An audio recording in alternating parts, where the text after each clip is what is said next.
Well, hello there. Welcome to On the Beat, the podcast that uncovers full frontal male nudity in cinema. My name is Laura, and I am joined by my co-host Ryan. Hello. Ryan, this is the beginning, part one of our limited series that you actually came up with the name. No, I didn't. You did. I said it? Yeah, you came up with it. You're going to put this on me? Yeah, of course I am. I'm not taking ownership over this name. We together have dubbed it McQUEENERS. There's never going to be another filmmaker where we're able to use like such a clever pun. And from a filmmaker that consistently makes very serious films, we have dubbed the limited series McQUEENERS because otherwise it'll just be really dark. Yeah, all three of the films that we were going to cover, because the original name was the Three McQueens. Yeah. Which it was kind of like... You also said the Three Musqueteens. Well, the thing is, here's the thing. Like, you put yourself out there, you spitball, you throw things out there, and you see what sticks. Yeah, and we're just it just so riffing. happened We're riffing. it just so happened that the first thing that came out of your mouth was the one that we ended up settling on. So I wanted to do Month of McQueen, but it falls into 2 different months, so we can't. Right, you didn't like that. No, because it doesn't make any sense. Because we are following the films of, is he a sir? Yeah, he's a CBE. Steve McQueen. Yes. Very Steve exciting. McQueen. And the very first film we are doing is his very first film, Hunger, from 2008. Historical drama. Very heavy. But it's also our very first Fassbender, our very first Michael Fassbender film. Yes. The weight of this film is insurmountable, is what I put my review as. It's a lot. And this is your heavy. your very first time seeing this movie. Yeah, I don't know kind of how to structure, if I tell the story of my relationship to the work of Steve McQueen. Why don't we start with you telling us about Steve McQueen, because I know you've done your research. I did my research. I did, yeah. I went and put myself out there and did a bit of research. So, Sir Steve McQueen, CBE, he was knighted in 2020. I'll just put that out there just now. Wow. But he is a British film director, producer, writer, and video artist. So obviously not to kind of diminish his kind of beginnings, but he's come from the world of art. He is an artiste. He is an artist. Yes. He created art. He also won but he's also won the highest prize in art, which was the Turner Prize. So he's an accomplished artist. And he did start off his beginnings making video art installations. Okay. And some of these things I am familiar with. I'm not too sure if I'd seen any of them, but I thought I had. And I can't guarantee that I haven't. Okay. Or if I have. I have been to the Tate quite a few times. So let's just get into it. Just to give a kind of an example of like what his art was like, he did an exhibition commemorating British soldiers in Iraq. He presented their portraits as a sheet of stamps. So I guess there's quite a lot to unravel just in that premise alone. Stamps as in postage stamps? Yeah, I would assume so, yes. Okay. We're not going to go too heavy into like that sort of thing, but we'll carry on. But yeah, so let's say like when I talk about like a video art installation thing, I mean I talk about the work. I mean you might not have heard me talk about this, but I did a lot of art and stuff myself, like back in the day when I was studying. Bill Viola is another one that comes to mind who did a lot of video art installations. His stuff's very, very good, different than the likes of Steve McQueen's stuff. But very, very different, very interesting, very cool to find yourself in an environment that's been built by someone like that. So effectively, yeah, you've got images being screened and projected onto walls in an art installation space. And that's effectively why we aren't able to really watch any of these films now, is that they kind of live and breathe in the environment in which they were created in. So I guess you lose quite a lot of what those films were meant to be by just watching the images unfold on a TV set. Yeah, we searched high and low to try to find these short films effectively, but they are different than your traditional short films. Yeah, they're not short films in the sense that you would see from an established director now who's worked his way through the system, as Steve McQueen has not worked his way through the system. No, he's gone a totally different route, which I find fascinating. Yes, some people would maybe see that his route was unconventional, and others would see it as being an excuse to give him a hard time, as he's not gone through the system. But I would just say that it lends itself to his credit in that he's not a traditionalist, and certainly his films.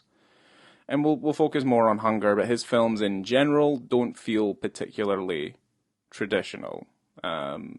And I mean, we'll get into that. But yeah, I mean, just to kind of speak about, I mean, one probably the most notable of his installations works is, and certainly pertains to what we are interested in on the podcast, is a film he made in '93 called Bear, which is basically two men wrestling. What kind of bear?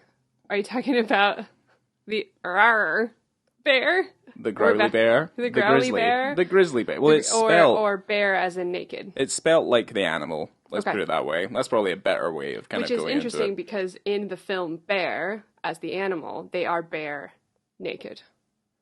Yes. Okay. Again, like we've not watched it. I want to see it. Well, we kind of like this stuff kind of survives mostly in picture form. We're not able to find anything that shows it in motion. But basically, this was two naked men, one of which is McQueen. McQueen features himself in his art installations frequently. Okay. And these men, I think I mentioned, they're both naked, they're wrestling, and it's basically an installation that depicts two men kind of exchanging glances that could be construed as either flirtations or threatening. So there's a lot to unpack in just that alone. And I guess, like with a lot of his work, it's eliciting very kind of personal issues into his work as well. Certainly race issues. Okay. And we're not obviously going to get too far into this episode of the podcast. I'm sure we will, because if anyone knows the films of Steve McQueen, it's pretty easy to figure out what films we're doing next. So yes, we'll have more to talk about. Yes, that will all come in due course.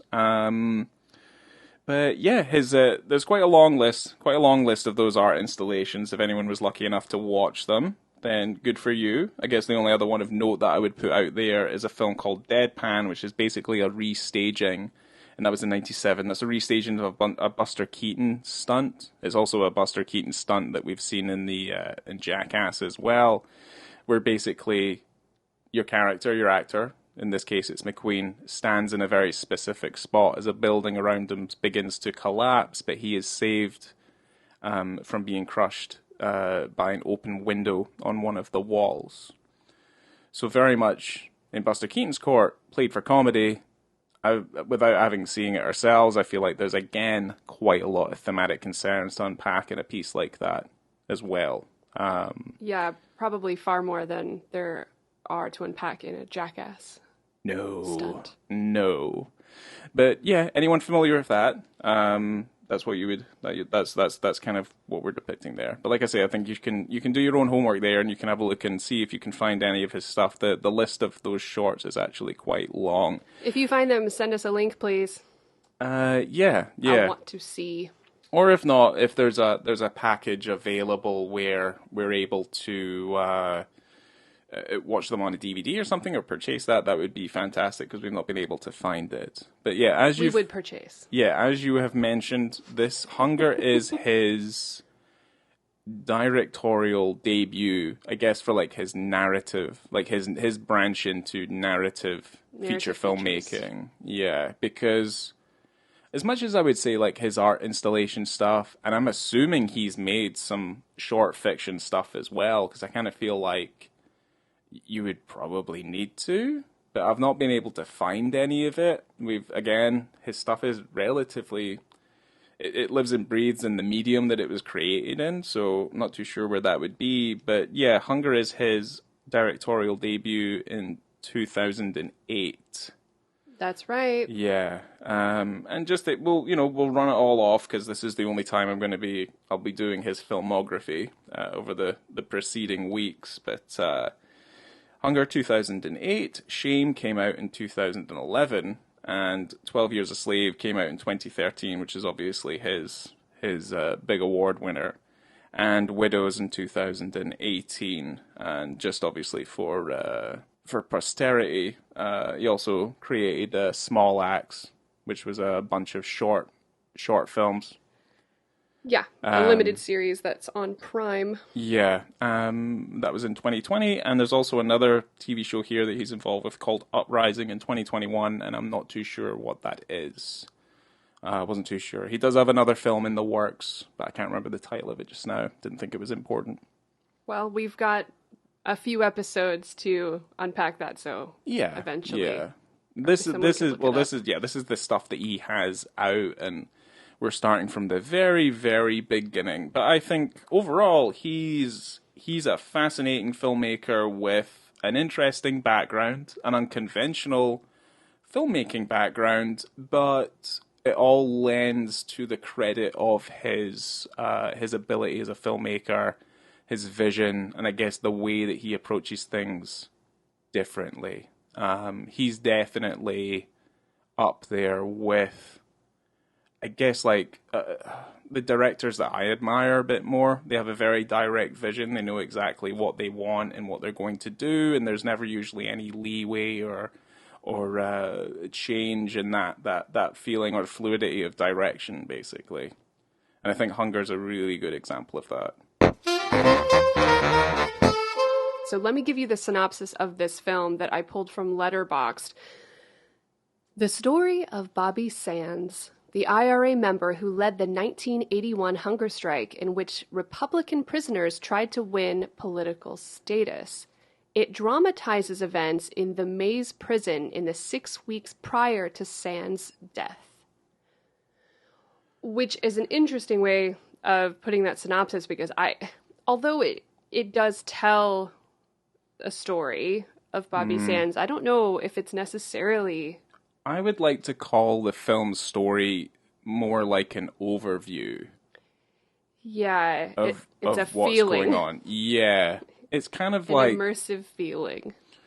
The thing is, I mean, I'm from Scotland, and I grew up, certainly my early years, I grew up during that time. And I've also worked with, let's say, veterans who fought in that conflict, and the certain, the certain things that they had to do in their daily lives that obviously changed irrevocably as being involved in that conflict. But, yeah, I think we were coming into this episode, and this was one of the few times I was concerned about what we covered in this episode because of how heavy the subject matter is. Yeah. I guess that's also the same conundrum they tackled as they were trying to make this film. But I guess the way I've always kind of looked at it is that this is an important story. I think it's a very important story to tell. I think it's a very important story to be, I guess, part of the immortalization that cinema brings to depicting historical events, Right. is that it'll live forever, even though it's effectively an artistic, and I don't know how much of it is fictionalized for dramatic effect. I mean, we're really going to bury ourselves into this anyway, so I kind of don't really know in what regard, because to me it feels very raw, and the film itself is very unflinching, and it's incredibly dense. Yes. And it's only an hour and a half, and it's just like, Jesus, it's incredibly thick. And it really kind of tells its story in a unique way, where it does not draw out of you sympathy for anybody. Yeah, weirdly enough, it's almost you don't have sympathy for anybody. No, not even Fassbender. Nobody. No, because you're wrapped up in the conviction of these characters. Yeah. And what they are going through, and it's an incredibly emotional film. Like, I found myself getting a little bit upset near towards the end of it because, you are dealing quite heavily with, it feels very real and tangible, but it also very much at the heart of it is dealing with humanity and, Yes.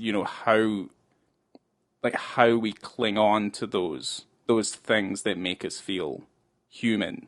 Yeah, absolutely. I wanted to throw out the tagline before we go too deep. Yeah. An odyssey in which the smallest gestures become epic, and when the body is the last resource for protest. So there's some really beautiful cinematography in this movie. Yeah, no one absolutely. really kind of like no one in the documentaries or anything like that. Like, this film is captured beautifully, and I feel like the tagline itself helps to portray the theme of the film as well, because there's long, burdenless shots where you're looking at hands, and you're looking at like the process of why we're looking at these hands, and then like very slowly through the course of the narrative we're revealed as to like why we're looking at this, and it's those little moments like that with such a heightened level of importance. It's a really tough story because this isn't a story that I grew up learning about. This is not something No. that we as as an American person learned in school. And I'm very interested in Irish history. And I mean, that's like, I went to Scotland to go to school and stuff. It's something that's fascinated me, but that's information that I had to gather on my own. And you have to do your own research from living here, because I guess that's wherever you live, you get your homegrown history. Yeah. And you learn the history of where you're from. So we didn't get a lot of this. So learning about the Troubles, it's so dense and it's so intertwined. And goes so deep and for so many hundreds of years that it's hard to wrap it up and sum it up in a really short and concise way. So I was trying to, for people who maybe don't know, I mean, I'm sure that we know a bit, we know about the potato famine, we know about Bloody Sunday and stuff, but what does that, how do these things kind of wrap into how we got to this situation in this film, how we got to these people who are starving themselves for a cause that they so deeply believe in. And from what I was researching, it's for the Trouble specifically, it's 3 decades long. And I know that the underlying story goes way, way deeper, but this particular situation started around 1969 between the nationalists, who mainly they self-identified as Irish or Roman Catholic, and they wanted a free, united Ireland. And you have the Unionists, who self-identified as British or Protestant, and they wanted to continue to be part of the UK. And so in Northern Ireland, you had specific services that were provided to like Catholics and Protestants, and it started to become obviously unfair, where you had this disconnect where some people are being treated better and other people are getting neglected in a way. And so they're trying to take back their civil rights. And this is what ended up leading to violence. And when the British came in and tried to stop the violence, it just escalated the whole situation. So we're kind of in the middle of that whole, conflict. So, because this takes place in 1981. Yeah. Right? So, and Bobby Sands is a very, I don't want to say famous because he's not famous, but he's, He's a known figure at that time. He's seen as like a leading head. Yeah. Yeah.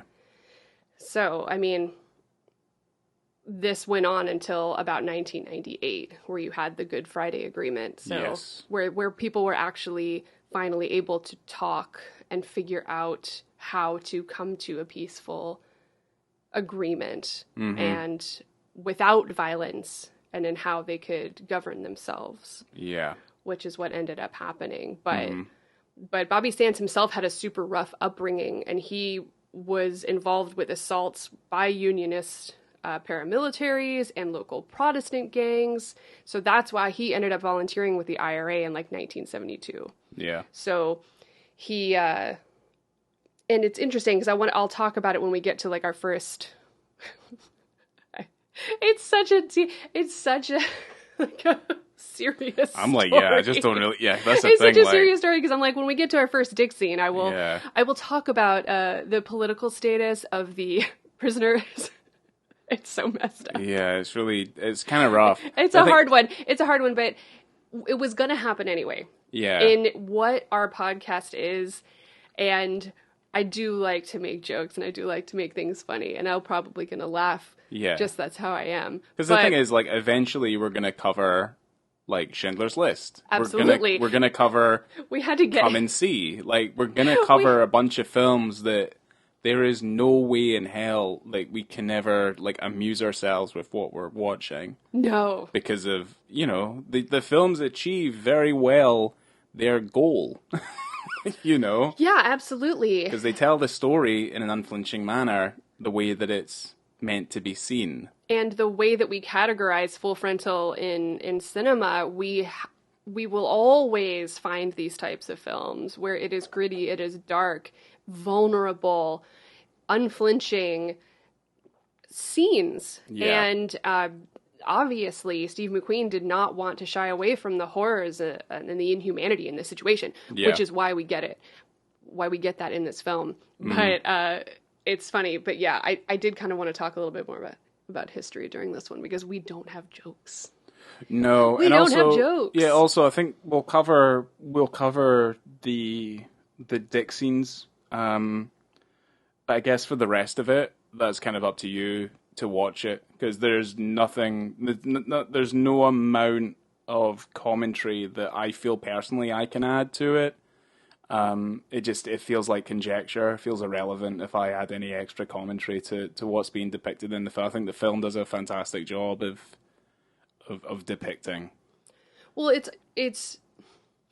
I just wanted to explain a little bit more about the history of the situation because, especially for me, who even I studied history, and that was a part of my degree, and I studied it for fun, and these are still things that it's hard to comprehend, growing up in America. These aren't things that you're taught or that we learned about. So I know that there's probably quite a few people that didn't grow up where you did that don't know the story. And No. I mean, I'm telling a crappy version of this story. I know that someone could probably do it much better than me, but No. it's just I'm doing my best.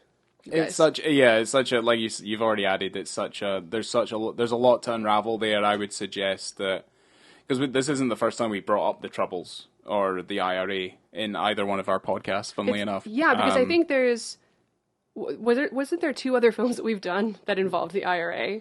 The Crying Game. we did the Crying Game that involves them directly. Yeah. but for the most part, there's people who were in the IRA who don't really give any credit to that film whatsoever. It's just that it's a drama, Right, but no. The other thing we brought up was Alan Clark's film Elephant. Okay, so we haven't done it. So it was just one other film so far. But Yeah, well, that was a TV movie that Danny Boyle produced. That's why we brought it up. Okay. But I think I like that film fair amount. But no, but this movie isn't about the Troubles. no, But no. I directly connected with it, obviously, but this is a personal, very human story about, I don't know, inhumanity, I know, like you're explaining, like the history behind the the situation and what we're seeing depicted in the film and stuff like that. And maybe people will be like, well, why, what have you got to say about it and things. What do you have to say about Well, it? end of the day, I tend to keep quiet about things like that. Certainly stuff that I felt like I kind of, I grew up around. Not whether, like, I wasn't involved, but it was around, it was very much a very kind of present conflict when I was growing up. But, like, I guess, like, as I've gotten older, and I guess there's a lot of people out there who probably should learn this little bit of advice, but I tend to keep my mouth shut as I realize the brevity of that situation or any situation. I think you should. Okay. I think you should just like appreciate how deep it goes, and that sometimes you don't need to say anything about it. But I mean, in terms of Thatcher, of the villain of the piece. The villain? Yeah. But like I've always kind of said this in regards to Thatcher, but the only reason I'd ever believe in religion would be to affirm that Thatcher is in hell.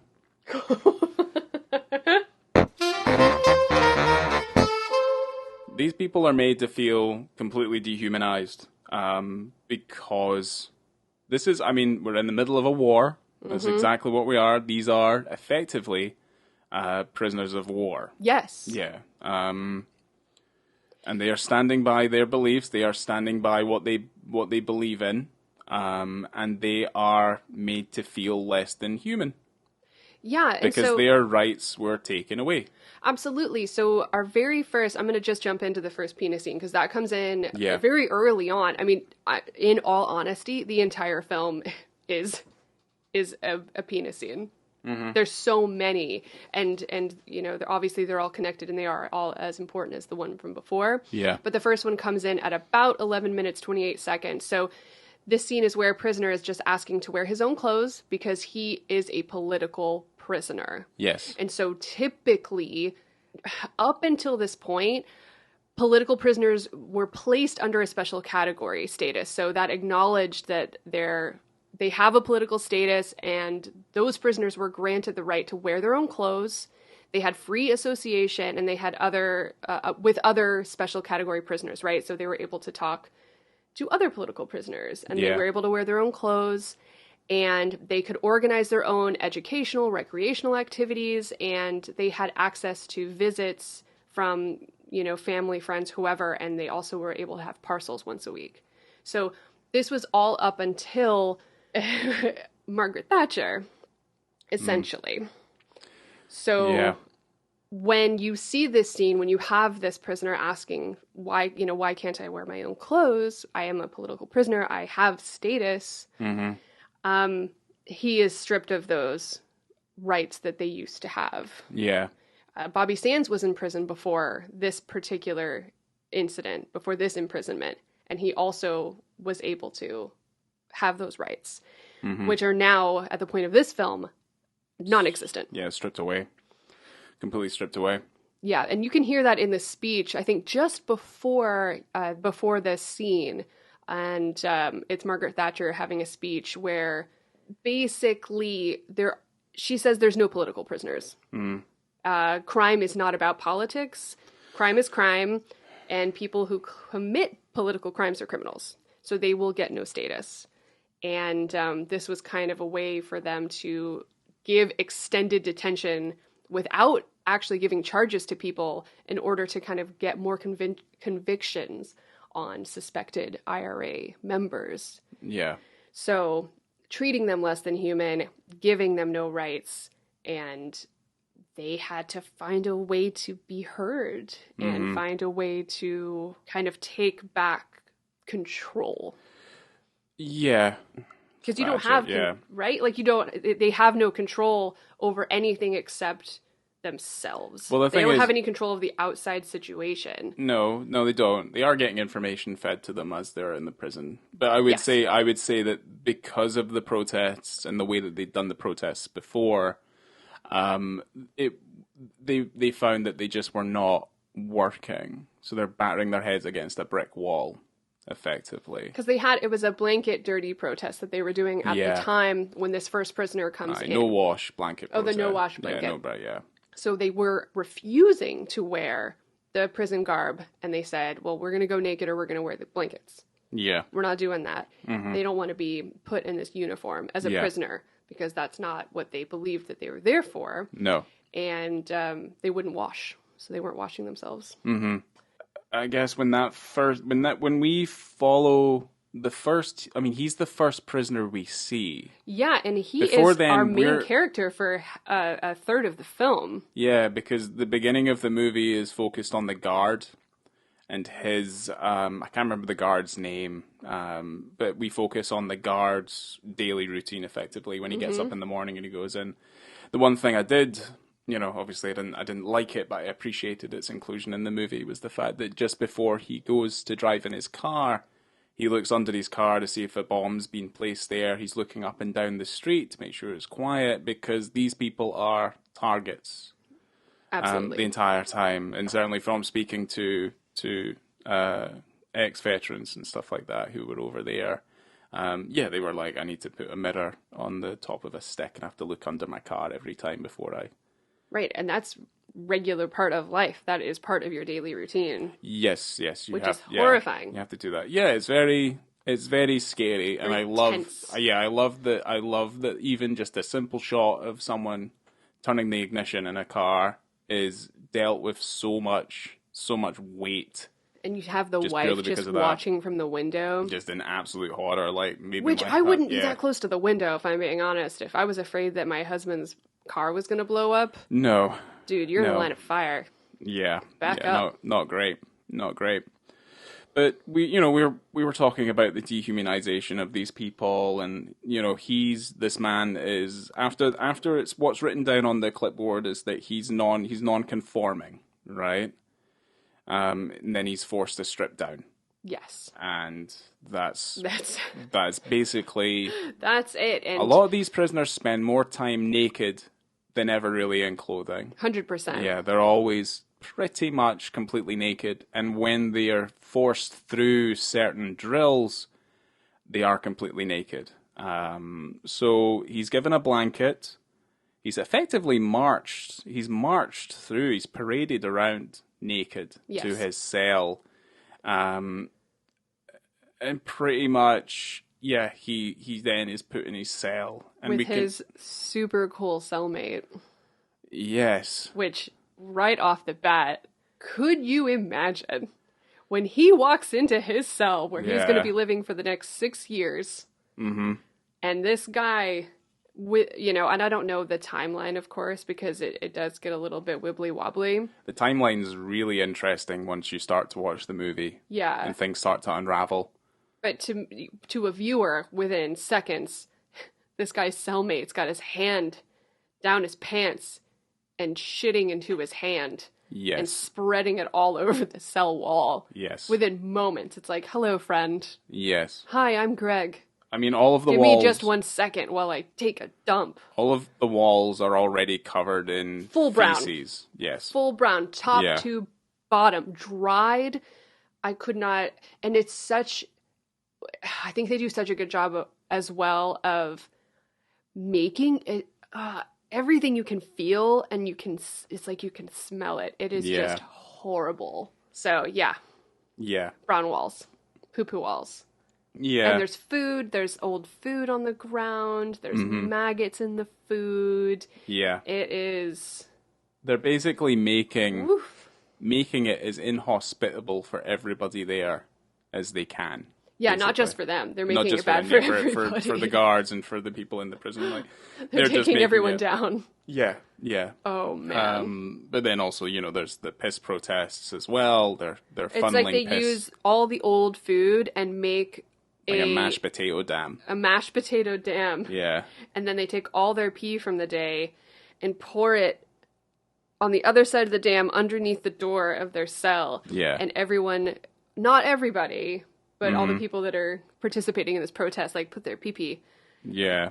under the door. And so all of their pee is just flooding the hallway Yeah.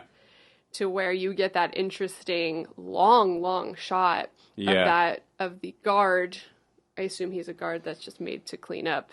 I'm assuming yes. Just splashing kind of a cleaning solution on the ground and then sweeping all of the pee down the hallway. Yes. It's a really long shot. It's all one single continuous shot. There's a lot of those in this movie as well, though. Yeah. But there's this one single continuous shot. The man comes down with a bunch of bleach and he's like bleaching the floor, and then he brushes it away. So I mean, immediately after I saw it, I started going like, oh, that's like, because there's a lot of maintaining that level of realism by just generating, like, just you restrict yourself in the amount of cinematic techniques that you use to try and maintain a level of realism in your storytelling.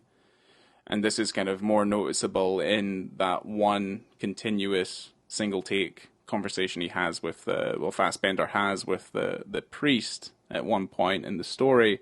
And certainly with this, the minute I looked at this and he's like sweeping the floor, I'm like, oh, that's like that bit in Umberto D where we just focus on the menial everyday tasks of this maid, as she's just going about her business, where it's like it's instilling a level of realism into the storytelling, which effectively ends up being at the detriment of the audience because you're just watching someone do something that you would do most days yourself.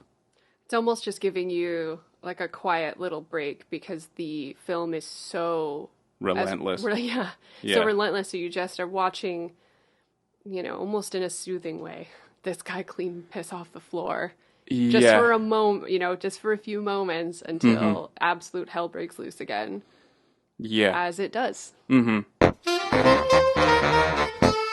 So there is, at about 20 minutes, 30 seconds, my times are all kind of, I guess times are always different wherever you watch the film, but you know how it goes. But this is the second penis scene where our first character that we are basically introduced to, our first prisoner that we're introduced to. The first two prisoners we're introduced to. Yeah, the poo-poo one and then the new prisoner. Yes. Also, I will point out, they are not the only people who are covering the walls. No, everyone's doing it. Everyone's taking part in it. Yeah, because they're all a part of this protest. Yes.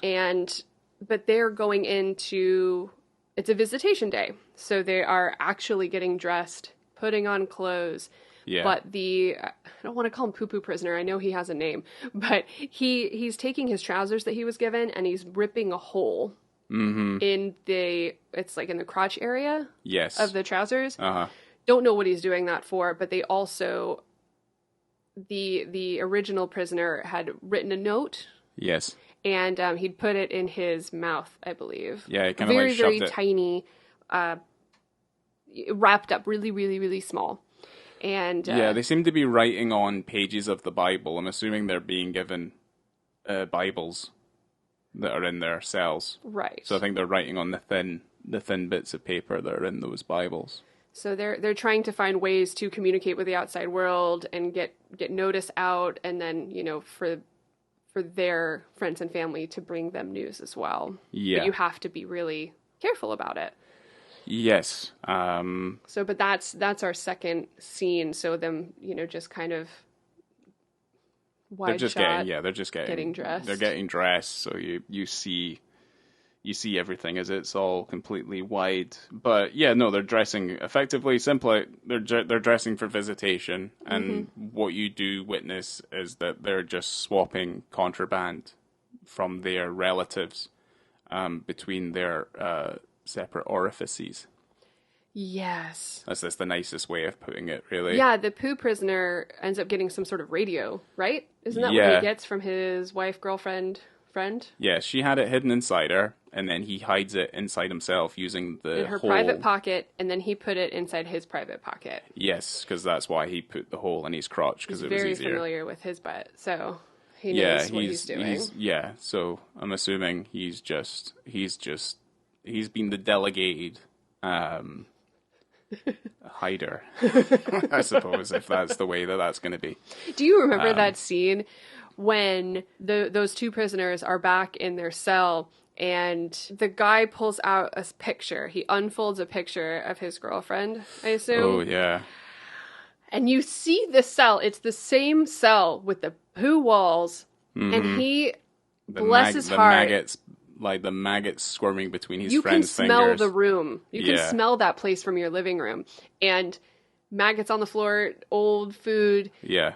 Piss everywhere, poo-poo walls. And the guy starts masturbating. Yeah. Bless his heart. Yes. There's some spark left in him. Yeah. After all of this. He's a champion. I was flabbergasted. Yeah. So at about 28 minutes, 22 seconds, this is when we finally see Michael Fassbender. Yeah, we're introduced to... 1/3 of the way into the film, we see Bobby Sands. We see Fassbender as the guards are dragging him forcefully and violently from his cell to clean him up. And they're doing it to everyone. No, they're doing it to everyone, but this is when we finally meet him, because it is time to pressure wash those poop walls, to cut their hair. This is where the timeline and our focus starts to shift. Yeah. So what we've already, like what we've seen so far, we see some of it repeat, but from a slightly different perspective. Or certainly our focus shifts from the two prisoners that we've been quite intimate with already, to then obviously shifting our perspective to Bobby Sands, who is the remainder of the focus in this film. Correct. Obviously, quite importantly, as he is the one who goes on a hunger strike and sees it through to the end. So this is where I kind of see, I'm like, you know what, this film is very, very clever in what it does. Ooh, And do like, tell. and just like how, well, the thing is like it repeats certain moments. Like one of the first shots we see in the movie is the guard with his bloody hands in the sink. We see this again and we see why his hands were bloody. And it's immediately after they've roughly manhandled Bobby Sands, and they're scrubbing him hard with like a hard brush, and they're cutting his hair, and they're like cutting into his scalp as they're cutting his hair, and punching him. Well, the thing is like it just because of the way that the shots have worked and the order in which they put them in, it just, again, this film is all about depicting the emotional weight and the images that it captures, which is something that I just think this film does very, very well. And to say like, okay, this is a conventional way of telling the story, it is no less emotional than this. It probably holds a candle to films that are done in a more traditional way. Yeah, this is not a traditional telling of a story. No, but it still holds so much emotional weight. Maybe more so. Yeah. Maybe more so. Yeah, that is a one of those scenes where you have a physical reaction to what's happening. I mean, you do most of the time, especially when things get quite violent, and these men are naked and incredibly. I don't want to say that they're vulnerable, because that's not who these men are. You know what I mean? But no. But they're in a vulnerable position where they are naked and they are hungry and they've been abused and neglected, and they still hold strong to what they're believing in. But they're soldiers. Yeah. They're soldiers, and end of the day, like, first and foremost, they are soldiers. They are fighting every day. Every moment they are fighting against they might not be in the field, but they are still soldiers, and they are fighting every day against a common enemy. So them dragging him out of his cell and all the things that we'd mentioned is rough, and they have him in the water. They're pressing him under the water in the bath, scrubbing him with that awful broom, and it is it's awful, but they're doing it to everyone down the block. Yeah. So trying to reassert some sort of authority that they have, and because that's cleaning the thing, up these boys. That's the thing. Like, there's this moment, and then we meet Bobby Sands, right? Mm-hmm. And he becomes our focus for the rest of the film. And whether you want to kind of use the idea of that there's a protagonist, I like to kind of use the concept that, like, this is where our narrative focus now starts, and it's where it's going to end, which is something I think this is. I mean, we watched Blood Simple recently as well, right? And there's a lot of stuff that the Coen brothers do, but obviously with Blood Simple's their first movie, effectively, where they remind you, look, don't get too attached to this character because we'll probably kill him. You know what I mean? So they always put like really interesting character actors in these roles, and then it's like, oh wait, no, he's dead. And your focus ends up shifting, and then you're presented with effectively who your hero character is, right? Yeah, it's interesting to take that long to introduce, because as the synopsis is trying to put forth, is that this is the story of Bobby Sands, which it doesn't tell it that way. No, but then the film does a good thing of that, so that you're not instantly presented to Bobby immediately, and that you're giving a well-rounded overview of what's going on. So you watch the guard, what he has to do every day. He's punishing people every day. And he has to deal with the weight of being involved with this conflict, because he's a warden or a guard at the prison where these people are being housed, right? Mm-hmm. And he's also Irish. Yeah, so he's also having to deal with the weight of that. And then we meet prisoners who are, being introduced into the prison. So we get to see this gradual makeup and this gradual kind of progression of how there's these people, these people, and these people, and this is how this kind of works out. And then we finally see, okay, here's the abuse, here's the beatings, here's the illicit searches, here's the strip searches.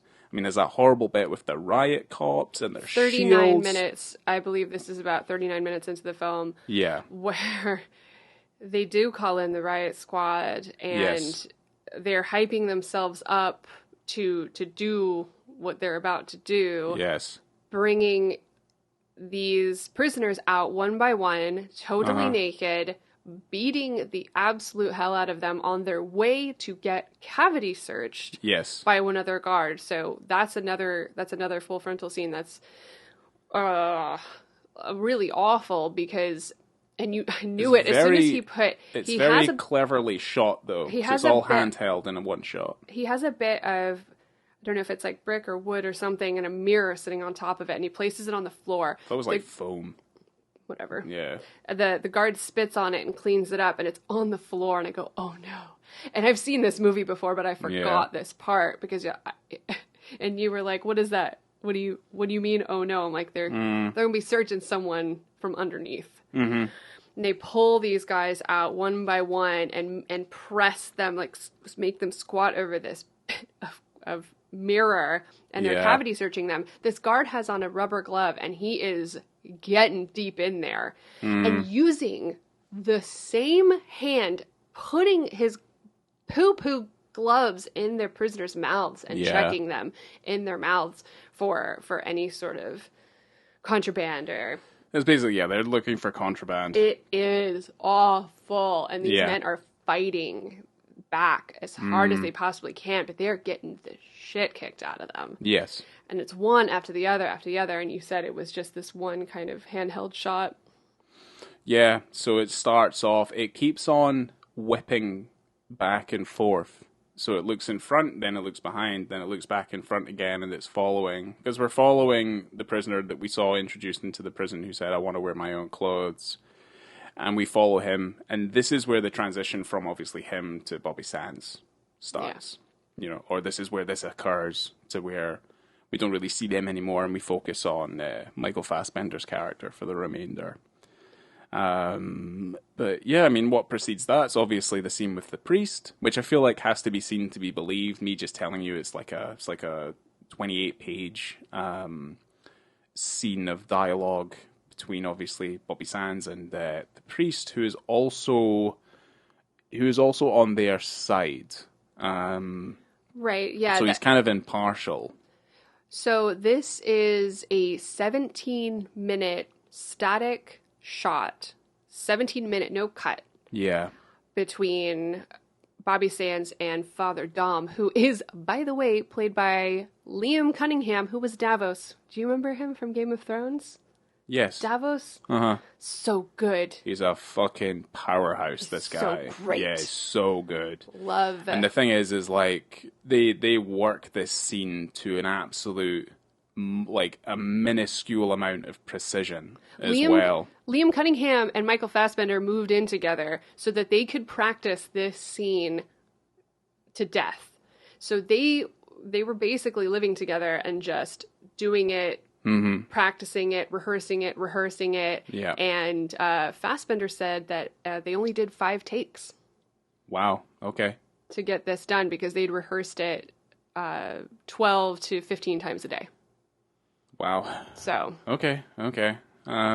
Yeah, no, I think it works. It's very effective.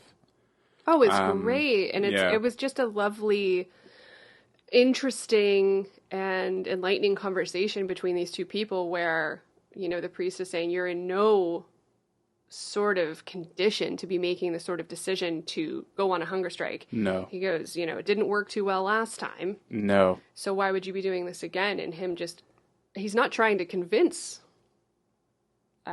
Father Dom. He's just plainly stating his reasons and why he has to lead this charge, why he has to do this. Yeah. Well, he said, like, his reasoning behind it was that the morality of of what they were doing set in, and when one of them got sick, they were like, no, we need to stop doing this. But the thing is like, because they've tried everything else up until this point, the only way anyone is seemingly going to listen is if one of them takes their own life in doing so.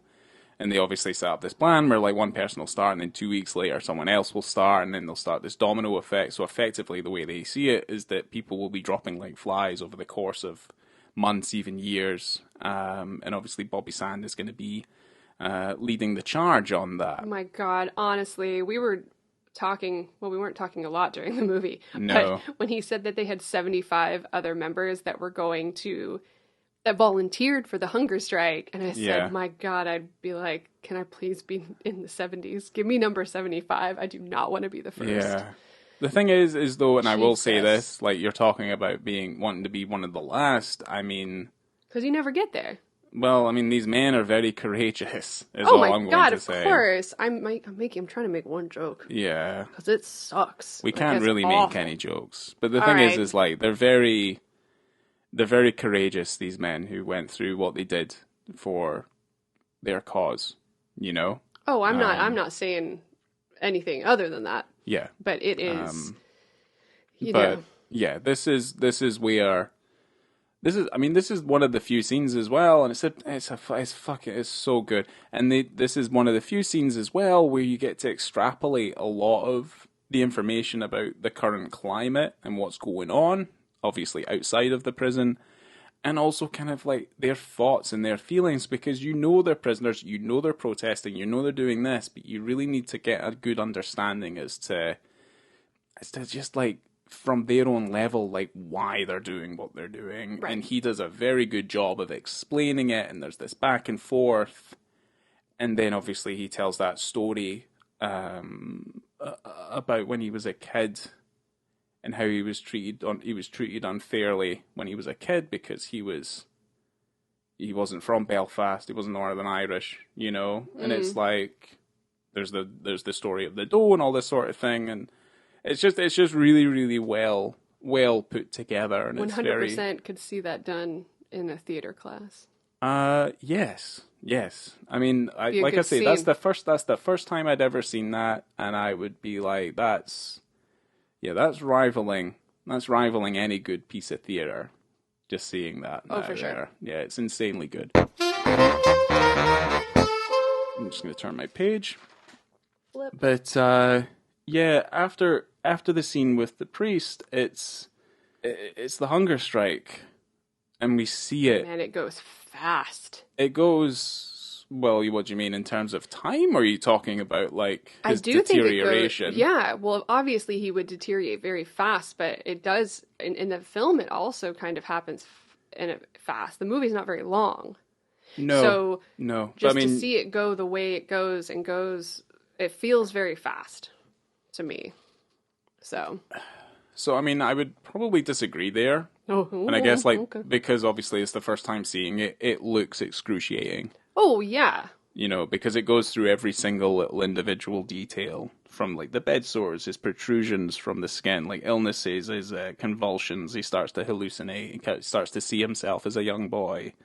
And then this is where you see a lot of that juxtaposed. Yeah,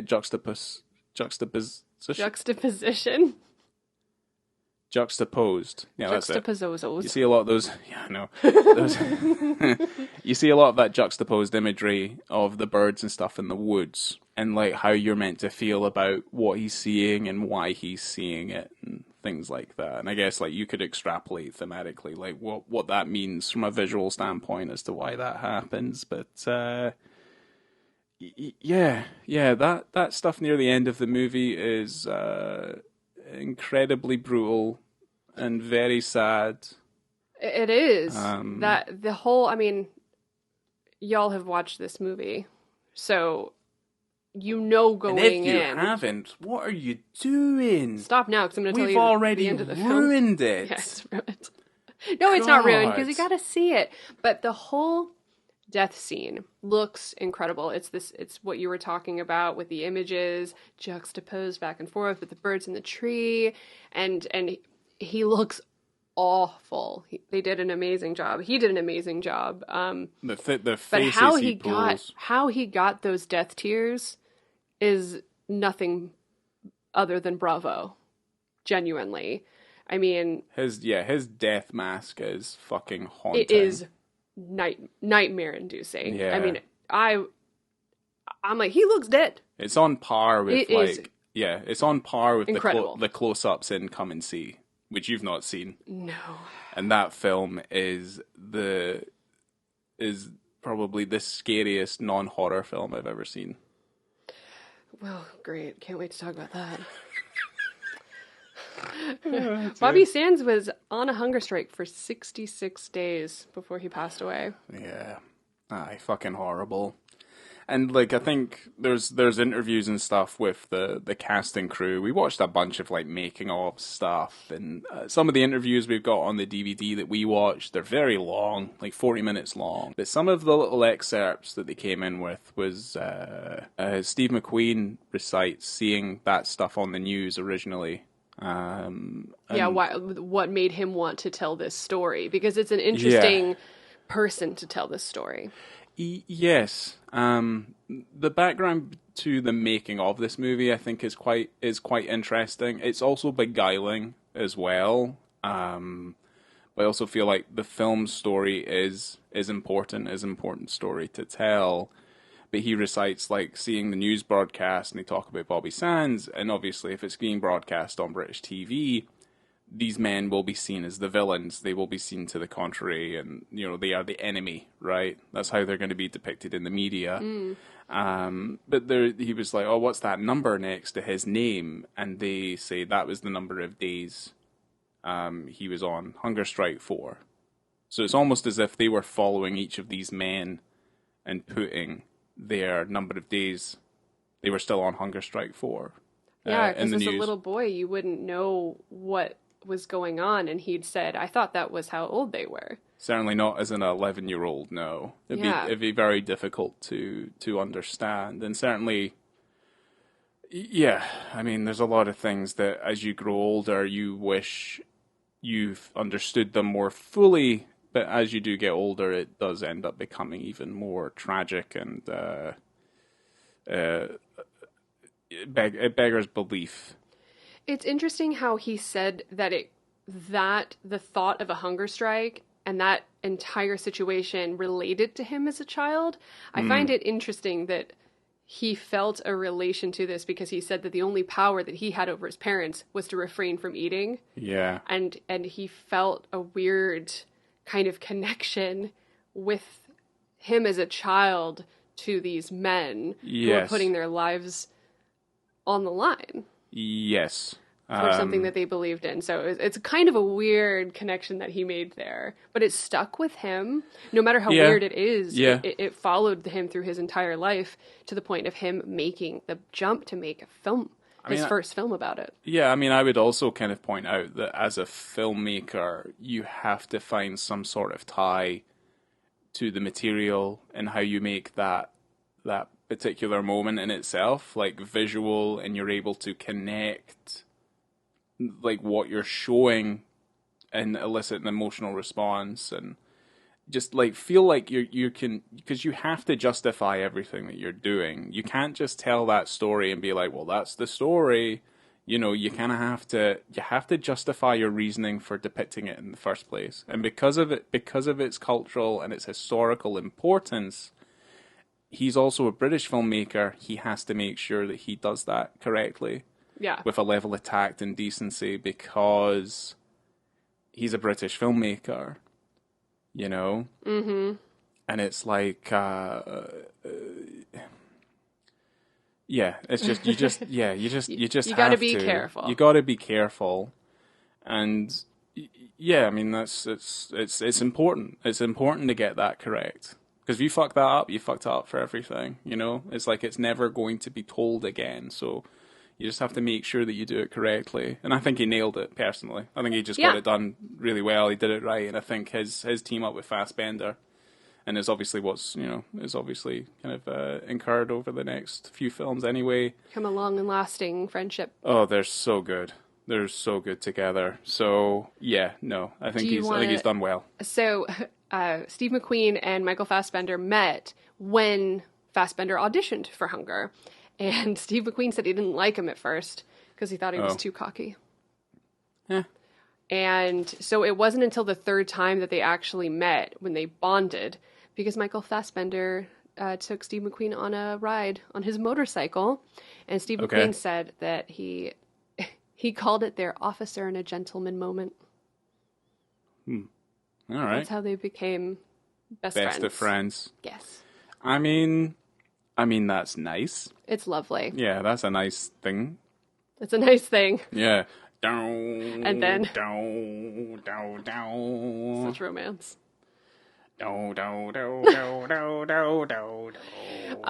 So I wanted to throw a little couple things at you before we gave our final ratings. Yeah. And wrap this bad boy up. That's okay.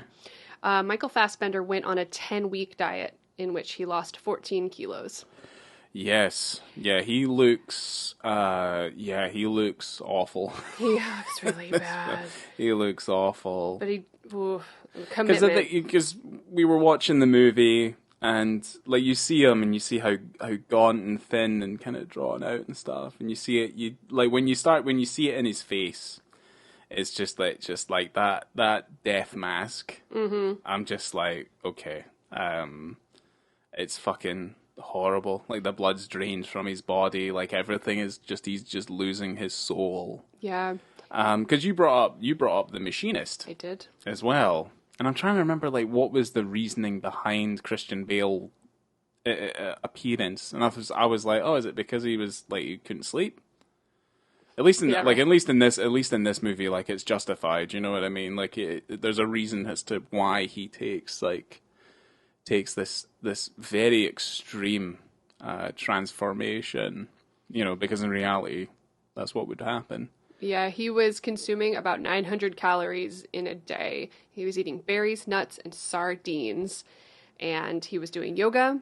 He walked 4.5 miles a day. And eventually he couldn't sleep. And he just stopped talking to his friends and just got real dark.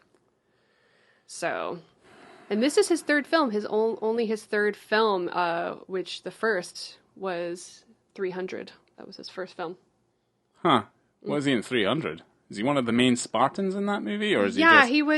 he was. Give me a second, and I'll come up with his name. Well, what was Starts with an S. Well, what was the second film he was in? I believe it was a movie called Angel. Oh yeah, I don't know, because I think Hunger. Stelios. Right. Okay. From 300. Okay. Yeah, we haven't watched 300 in a while. I think the last time I tried to watch 300, I think I got halfway through watching it on a TV and I got bored. As you do with that sort of drivel. Well, Angel obviously wasn't a terribly popular film. No. But yeah, like it exists. Yeah, okay. So, in terms of awards, Steve McQueen won the Camera d'Or at Cannes in 2008, and that is an award that's given to first-time filmmakers. Huh, good for him. And he won a BAFTA for Special Achievement by a British Director. Good. For their first feature film. So he won 2 awards for his first feature. So. Mm-hmm. Anything else you wanted to add before we get into our ratings? David Holmes, who did the music, he's done the music for like the Ocean's movies. The music's actually very affecting in this film. A lot of, yeah. You know, there's not any heists in Hunger. There's no heists or anything, but yeah, that was. Very that was. film. Yeah, that was my only other things. In terms of visibility and context, right? Go for it, Ryan. Oh, really? You gotta make me fucking 0 go? to 5. Oh, I can go first. So, for me, in terms of visibility and context, it gets a 5. It would be strange to not have the nudity in this film because it helps to highlight the inhumanity that's going on. And, you know, Steve McQueen wanted to tell this story. He wanted to show how cruel, how brutal this situation was. Yeah. You know, the men were protesting. They had to wear blankets. And naturally, it just makes sense, you know? They're strip searched. They're cavity searched. you know, it goes to show how out of control that they were, and I mean, how out of control they felt in order to like undertake such a protest. Well, here's the thing: they're also refusing to wear clothes. That is also one of the main primary burners to the fact that they're naked.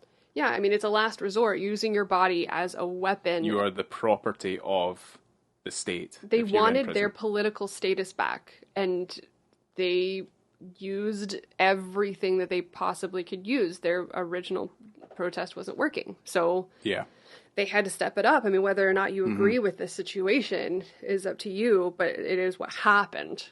So to not have the kind of nudity included would make this a very weird movie. It would take you out of the realism aspects of it. Yeah, and that's it would feel like it was sugarcoating it, and I feel like that's not what this film deserved. No, and it is not. It's not how Steve McQueen wanted to highlight this situation. No, I think the script that they put together, him with Enda Walsh, is phenomenal. Yeah. Yeah, it's a phenomenally well-written piece of film. So good. What about you? In terms of my visibility and context? Sure. Well, I mean, I'm going to go with a 5. Like, I loved how kind of unflinching it was because, yeah, you know I love a piece of realist cinema. Something that just does not hide. Yeah. And it wears it, you know? Yeah. And it works for the storytelling, you know? And it's emotive. It makes you feel something. Oh, yeah, you know? Because you're just looking at these people be brutalized. Yeah. And just how you're showing it, you know, naked. And it's not just them being naked. Like, you're showing this raw situation and how would you feel, you know? Like, there is a sense of style told within the storytelling. And whether or not, like, you either fall on the fence of just, like, well, tell the story, don't, like, pander to certain artistic decisions that I feel like are made. But I feel like those artistic decisions lend themselves to the very core values that are in the story, you know? I like how we're led through this story. Yes, I love how it flips on its head a little bit as well by the time our perspective changes and what we're seeing. And... I feel like Sweet Steve just puts his hand out and I take his hand. Yes. And he takes me. He takes me on a story. But here is the thing, is that this was my first time watching Hunger, loved it. When it comes to his other films, I am concerned because I have seen Shame, and I don't know if I like Shame. So I don't know if this is consistent. Save it, Henderson. I mean, I'm just saying, like, this is going to be the thing. I'm blown away that you liked this movie. So, okay, well, like, hold on. We have to finish this, okay? Yeah, Tell we do. me what your rating for the film is. Oh, 5 stars. Yeah. Okay, I gave it 4.5. I gave it 4 typically because it's one of those things, for me, a 5-star status means that I'm going to watch this movie again, and I want to watch it again. I don't want to watch this movie again. Oh, I would watch it again. But it doesn't mean that it's not a fantastic and incredible film, and I love a film that can make you feel something, that can make me physically move. Yeah. It's a great feeling, even though you're shown some really horrific things. Yeah. But yeah, 5 stars for me is a tough one, but it's one of the most important British films of the last 50 years. Boom. I think it's a very fortunate set of circumstances that have put these people into this place to tell this story at this time. Here's the thing. I've not seen 12 Years a Slave yet either. Shame really kind of colored my opinion of his work. Okay. Well, so I'm interested in Hunger has become the bar, the equalizer in a way. So I'm looking forward to seeing. I'm terrified how it changes, because maybe your appreciation for Sweet Steve is going to change it's going to flip the script. You never know. I mean, the thing is, like, I got Hunger from the minute it started to when it ended, and I fucking loved it. And then the problem with Shame is it just didn't pull me in but maybe watching which it is again. mind-blowing to me that Shame. Oh. Okay, stop talking about Shame. We're not talking about Shame right now. All right. We're talking about Hunger. Yeah. And yeah, that's our rating. This is it. If you guys ever want to see what we're watching, you can go. We have all the links on our Instagram to our Letterboxd pages if you're ever just curious. You probably get some insight into what we're doing next. Yeah. A little hint on our Letterboxd page. And obviously, you can follow us on social media because that is where you're going to find out what movie we're doing next. Obviously, in this limited series we're doing of McQuEENERS, pretty obvious what we're doing next. And pretty obvious what we're doing after that. So yeah, it's not got a vast filmography, so obviously you kind of understand that we're only going to be covering so many of these films. Yeah. To watch them in a weekend. So there's that. And with that being said, coming to you from a very comfortable place, and thank God it's not the Maze prison, I have been Laura. And I've been Ryan. Thanks, guys. Just get ready. Get tucked in. McQuEENERS, it's happening. Yeah, get tucked in. It's going to get more uncomfortable from here. Sure is. Bye-bye. Bye.